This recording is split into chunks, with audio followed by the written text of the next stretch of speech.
Even by Munich standards, it's a remarkable building.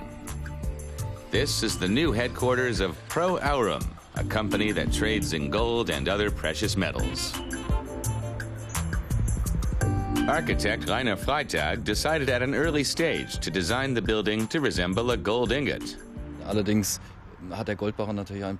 There was a problem with this gold bar, of course. The need for windows to let in light for people working inside. A gold bar with holes in it is no longer a gold bar, so we soon scrapped the idea.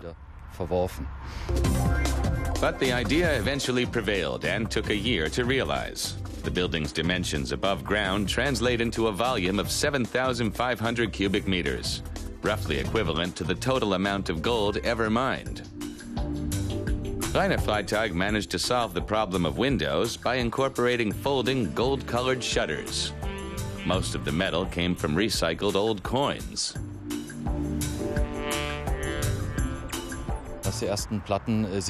When the paneling was finished, we had car drivers stopping here to take a look.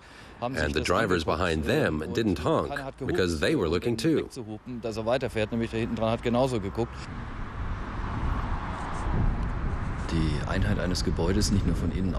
What always matters is a building's overall unity, not just from the inside or outside. Here we had an alternate situation. We had a bold, golden, and shining exterior, and a very serious and restrained interior.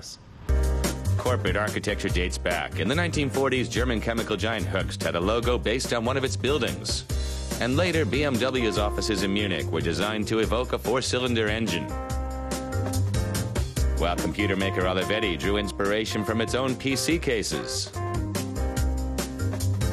And Cologne-based luggage maker Rimowa has a factory modeled after its products. Of course, there are ways of making corporate architecture less striking, but you have to be careful of making it so unobtrusive that nobody even notices it. Products and premises do not always boast the degree of unity as seen at Fiat, which has a racing track over its Turin headquarters. Corporate architecture often refers to a firm having uniform visual branding across the globe. The most obvious examples are car makers. Or indeed, Swiss-based bag producer Freitag.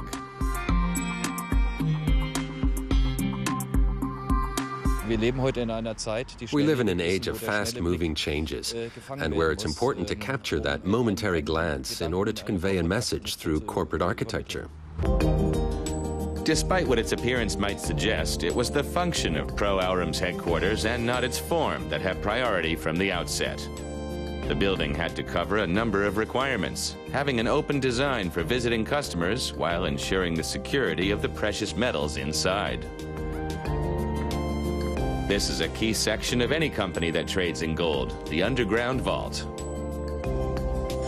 Managing Director Mirko Schmidt was initially skeptical of the architectural plans, finding the gold house too striking. But architect Rainer Freitag ultimately managed to persuade him of the design's merits. We wanted to send a signal for the gold market and for the city of Munich. We wanted to express this in the architecture, instead of using billboards or a distinctive company plaque. aurum has now built an unmistakable three-dimensional business card in Munich. And what's more, with a touch of gold.